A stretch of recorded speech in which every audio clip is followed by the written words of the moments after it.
Welcome back to Better Off Bald, a life of 147 days. I am your host and storyteller, Andrea Wilson Woods. Whether you're watching the video or listening to the podcast, I really appreciate you tuning in. Let's get started. Days 90 through 93, Monday through Thursday, August 13th through the 16th, 2001. 2 smiley faces. I kind of brought this up on myself. A lot of stuff happened in my early youth and I repressed it for years, and I think that's what caused it, cancer, for some reason. I just have a gut feeling about it. I've been going through a breakdown now because I'm trying to let go of everything that happened and forgive the people that caused it. I don't think the chemo is doing its job, so I'm turning to anything I can to start healing. It's hard letting go of the forest, stream, BB guns, brothers, and abandoned mothers. It's all I've held on to these past 6 or 7 years, and now I need it all to gently fade. I don't want a huge explosion, just something soothing, something calm. I learned a lot about her. It explains a lot of what happened to me and why. It doesn't excuse it, but at least there's some sort of reason now. She was too old, too sick, and she had a drug problem. Adrian's journal entry dated August 11th, 2001. John goes to work as Adrian and I leave for Children's Hospital. This week she begins her 4th round of chemo. We are both apprehensive. We don't want to be stuck there for 2 weeks. Even though her nausea continues, Adrian's pain has lessened. Her liver does not hurt anymore, only her joints. We run into our case manager, Teresa, on the 1st floor and the Mary Poppinish butterfly waiting room next to the giraffe elevators. After exchanging hellos, she comments, "Wow, you guys have a lot of stuff there." I follow her eyes. I'm dragging a portable luggage carrier that holds Adrian's overnight bag, my duffel bag, my purse, and another bag with Adrian's quilt, pillow, fan, and other items. For the first time, I will not have to make another trip to the car. I laugh and say, "Yeah, we've got it down to a science now." Teresa nods as her eyes narrow before she turns away. I ponder her reaction. I am proud I have finally figured out how to organize our stuff, but then I realize how sad it is I know exactly what to pack now. I watch our feet as we walk toward the elevator. Adrian shuffles along at a much slower pace than ever before. She says her ankles hurt. I match her gait even though her legs are longer than my own. I can keep up with her now. I hate it. The nurse takes one look at Adrian and insists on weighing her immediately. She has lost 6 pounds since the clinic appointment last week. As I tapered Adrian off the Marinol, her nausea increased, her appetite decreased, and her weight dropped. Having a cold didn't help either, as we discover Adrian is also dehydrated. "Just like Marinol," says Adrian. The nurse looks confused while I stifle a laugh. The name of her new kitten, Marinol. "Like the drug?" asks the nurse. "Yep, 'cause he's mellow," Adrian replies. Now we all laugh, but the moment is short-lived when the nurse tells us chemo will start tomorrow. Because Adrian weighs 119 pounds now, the chemo orders have to be changed as they were based on her previous weight. Adrian also needs to be rehydrated, 24 hours of non-stop fluids. When the nurse leaves, I wonder why couldn't Adrian stay on Marinol? It helped her. I never thought I would be someone to tout the benefits of marijuana, but without it, Adrian's body suffered. 6 pounds in 6 days. 24 pounds total since we began, what should I call it, this unexpected trip 90 days ago. How many rounds of chemo did Dr. No say she could endure? 8, I think. I'll have to check my notes. If Adrian keeps losing weight at this rate, she won't make it. The chemo, not the damn cancer, will kill her. I meet Adrian's roommate, a 10-year-old named Layla. She lies in bed awake, but motionless and silent. In broken English, her mother tells me their story. Layla was diagnosed with rhabdomyosarcoma, the same rare cancer Whitney has, before she was 3 years old. At that time, she had tumors in her stomach and her pelvis. The cancer returned when she was 7. Now, 3 years later, Layla, with her vacant brown eyes and thick curly brown hair, waits for the doctors to determine how they are going to beat it this time. I recognize that glint of determination in the mother's eyes, but I wonder if she can see her child the way I see her. 10 years old, 11 surgeries, countless chemo treatments. Layla has endured too much. She is, of course, behind in school and will have lifelong medical issues. What kind of life has she had? As I close the thin curtain separating two girls, one full of life, the other devoid of it, I make a promise to Adrian without telling her. If I see that dead look in her eyes, I will stop treatment, no matter what. The highlight of the day, like every Monday on the oncology ward at Children's Hospital, is the pause visit. A standard black poodle named Raven trots in to meet Adrian. Rondo, the quiche hound, is also with the volunteer, who asks if she can take digital photos of Adrian with the dogs for an upcoming presentation for the doctors and nurses. According to the volunteer, the nurses suggested Adrian would be a good candidate because she likes the dogs so much we schedule her chemo treatments to follow Mondays.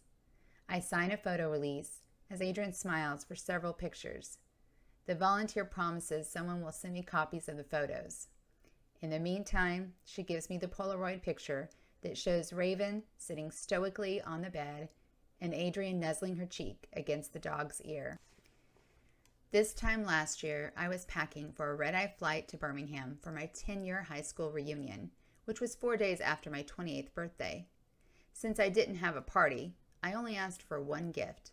I wanted Adrian to take pictures with me at the mall, those cheap pseudo-glamour shots that kids her age got all the time. I figured I could take a bunch of photos with me to show off Adrian, as well as give pictures to Mother and other family members, whom I planned to see as well. Adrian, however, did not want to have her picture taken with me, her uncool, older sister parent. The night before my birthday, we discussed the matter. "I'll do it if you pay me," she said. "What? That's extortion. What about doing it for my birthday?" "I already got you something. Besides, I can't be seen at the mall." "With you?" "I take you to the mall all the time." "Yeah, but we don't hang out together or get our picture taken." I knew she was messing with me, but I was going to have to give her something to make it worth her time. "How about $5? I suggested. "Shh! How about 20? "Absolutely not. No way. All I'm asking for is an hour of your time. I can't believe you won't take a picture with me and—" She interrupted me.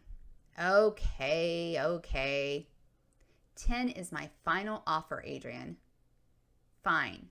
But we have to go as soon as the mall opens. None of my friends will be up that early in the morning." "Fine." What a difference a year makes. With Adrian hydrated, chemo will begin on Tuesday as planned. The doctor on call orders Marinol, Decadron, and Zofran, preemptive measures for the predictable nausea and vomiting. He also has a nurse administer Lasix when he sees how puffy Adrian's body is. I almost feel better when I see the expert ride the same seesaw I do. Not enough water? Let's pump her full for 24 hours like a hot air balloon. Oops! Now she has too much air. Need to let some out to bring her back down to normal. Only no one seems to know what that is anymore. Adrian and I watch Dr. Phil and Oprah. She pesters me about Montel Williams again, asking why they haven't called. I don't know what to tell her. Who knows if Montel even saw the letter? We were lucky with the Tonight Show, and the Make-A-Wish Foundation. Adrian reviews her list of wishes, which she has rewritten several times. Number 1. A private concert at the Whiskey Go-Go performed by Jane's Addiction with 45 to 50 of my friends there. Number 2. Front row tickets to the Jane's Addiction concert in LA in October. Number 3. More information about my father and his past. We met with our wish coordinator, Becca, last week, and she is supposed to call us soon. I have little doubt Becca will be able to contact Dave Navarro. Getting in touch with a celebrity is easier than finding out information about a dead man who never knew his daughter. On the morning of my birthday, Adrian wakes up with fluid in her chest, probably another episode of mucositis. At least no one suspects pneumonia this time. Even though it isn't necessary, the doctors give Adrian oxygen to relax her. When he leaves, I also give her Valium. I know I should request the meds through the staff when we're in the hospital, but it takes too long, especially with an attending physician who barely knows Adrian's medical history. A nurse returns with Cepacol, an OTC throat lozenge, as if it will make everything better.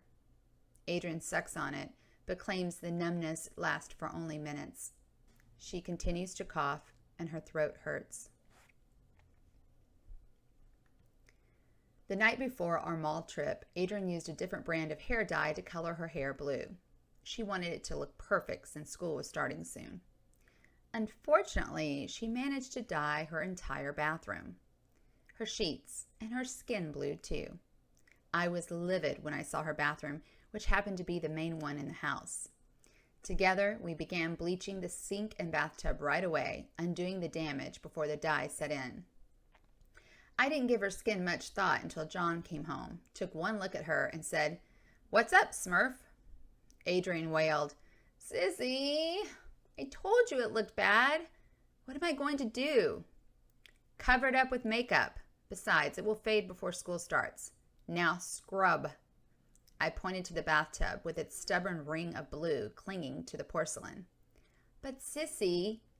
"But what? We're cleaning this mess first, and then we'll worry about your sort of bluish face." Adrian gave me that "you don't care about my feelings" look and went back to work.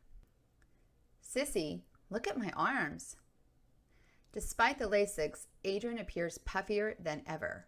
When I show a nurse, she agrees and decides to weigh Adrian. 133 pounds. Adrian and I look at the scale. "That can't be right," I say. "She was 119 2 days ago." "All fluid," says the nurse. "I'll see the doctor about ordering more Lasix." "Now that's what I call water weight," says Adrian as she crawls back into bed. "No wonder I feel so bloated." I shake my head. 14 pounds in 2 days? Is that safe? Can't too much water be a bad thing? Can't it dilute the blood or something? I decide not to bring it up with the doctor. If all goes well, Adrian has one more day of chemo. We might go home as early as tomorrow evening. I don't want to mess up that chance for us by questioning the doctor's decision. For Adrian to be discharged, we need his consent. In hospitals, doctors have the power. Patients don't. Anya and Alex dropped by and surprised me with a piece of birthday cake, as well as a tray of sweets for the nurses and staff. I don't know why I didn't think of doing that sooner. Nurses are like teachers, underappreciated and overworked, yet paid more. Before long, people peek their heads in to wish me happy birthday. I appreciate the gesture, but I'm thinking about last year when I dragged Adrian out of bed, paid her the negotiated $10 fee, and took her to the mall at 10 o'clock in the morning. Before we left, I helped her cover her skin with foundation and powder to diminish its Smurf-like appearance. Not long after we left the glamour shop place, I exacted sweet revenge, albeit accidental. We bumped into one of Adrian's closest friends, Lori, who was surprised to see Adrian shopping so early. As she marveled at Adrian's new blue hair, I made sure to tell Lori Adrian and I had our picture taken together. Adrian jabbed me in the ribs with her elbow, but in a playful way. As I had suspected, she was not as embarrassed as she had pretended to be. She even kept some pictures for herself, while I took the majority of the wallet-sized prints and distributed them to friends and family as planned during my trip. Savoring my last bite of cake, I missed that blue bathtub. I would trade Adrian's now translucent skin for seeing her as a Smurf again. Her blue-green hair remains in a Ziploc bag in a drawer at home. I wish I'd found someone to make a wig out of Adrian's own hair for free. I put the word out in several emails, but I never heard back from anyone. I imagine the free part is the reason, because I know people who know someone who could do it. Happy birthday, Sissy. Sorry we had to be, Adrian gestures, in here. It's not your fault, kiddo. Not a big deal. Still, kind of sucks. Lying on the bed, Adrian looks me in the eye. I can't lie to her. Yeah, it kind of sucks. But the cake was good. Adrian almost laughs, but she stops herself. Laughing can trigger a coughing attack, and she's tired. Night, Sissy. Good night, sweetie. Love you. I wait for an I love you too, but she is already asleep. The dry coughing wakes me up. I glance at my watch as I walk toward the bed, half asleep. 3 a.m. Adrian holds one hand over her mouth while the other clutches her ribs. When the nurse offers another throat lozenge, I want to throw it at her. Can't she hear the gurgling in Adrian's chest? Can't she see Adrian spitting up blood? The doctors have only speculated about the cause of the mucositis. They believe either it is a side effect of the chemo or the tumors in Adrian's chest are making it harder for her to breathe. I prefer the former theory. No matter what the cause, no one seems to be able to offer a cure for the coughing itself. I sit on a chair and hold Adrian's hand as she hacks for almost 2 hours. Finally, her body exhausts itself, and she falls asleep again around 5:15. I curl back up in the window seat, which I've decided is not as comfortable as the fold-out chair.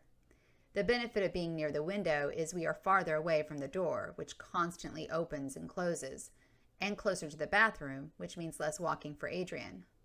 However, unlike the chair, the seat is too far from the bed. I can't sleep next to Adrian. I close my eyes. Please let us go home tomorrow. By noon, Adrian's 4th round of chemo is complete. Since the pain medication was given by mouth instead of through IV this time, Adrian and I know there will be no issues of weaning her off a machine or calculating the correct dosage to take it home. We wait. When the attending doctor comes in to discuss Adrian's discharge, I want to jump up and down on the window seat and tell the world, 4 days, 4 fucking days, and we're going home. I don't, of course, because the doctor might have me committed. The only thing Adrian needs to do before we leave is have another pentamidine treatment because someone realized it's been more than a month since she's had one. Fine, no problem. 1 antibiotic inhalation procedure at 2 p.m. We'll be there. Like last time, the discharge papers read 15:20, but unlike last time, we are out of the hospital 10 minutes later at 3:30. I don't know if the doctor called the pharmacy in advance or if we have fewer prescriptions to fill since we still have some at home. I look at the papers and count the meds. 14. 1 less than last time. The Decadron and ointment for the mysterious, yet now disappeared, rash are out, but I see the Zofran is back. Boost, drink as you want, a nutritional drink similar to Ensure. Dilaudid, give 4 milligrams by mouth 4 times per day as needed, 8 a.m., 2 p.m., 8 p.m., 2 a.m., painkiller. Elavil, by mouth, once per day, 8 a.m., antidepressant. Loaverol tab, by mouth, once a day, 8 a.m., birth control. Magnesium plus protein, by mouth, 3 times per day, 8 a.m., 4 p.m., 12 a.m., vitamin supplement. Marinol, by mouth 4 times per day for 2 consecutive days after chemo, 8 a.m., 2 p.m., 8 p.m., 2 a.m., appetite stimulant and anti-nausea. Milk and magnesia, by mouth once per day, stool softener. Neupogen shot, subcutaneously once per day, 8 a.m., medicine to increase white blood cell counts. Night statin, swish and swallow 4 times a day, 8 a.m., 12 p.m., 4 p.m., 8 p.m., antifungal. Paradex mouthwash, half strength, swish and spit 4 times a day, 8 a.m., 12 p.m., 4 p.m., 8 p.m., antimicrobial. Pravachol, by mouth once per day, 8 a.m., cholesterol lowering medication. Valium, by mouth once per day as needed, 12 a.m., anti-anxiety. Zantac, by mouth twice per day, 8 a.m., 8 p.m., anti-nausea. Zofran, by mouth 4 times per day for 2 consecutive days after chemo, 8 a.m., 2 p.m., 8 p.m., 2 a.m., anti-nausea. I almost whistle as I drive us home, but my inability to stay on pitch irritates Adrian. Thoughts, more numbers roam around in my head. 4 days of chemo, 14 meds instead of 15, no liver pain. Those have to be good signs, right? What if it's an illusion and things are only getting better before they get worse? No, I will be positive. We are going home. Adrian can play with Marinol. We will have a good weekend.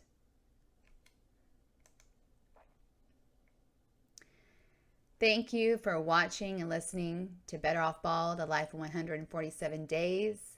Please subscribe to my channel.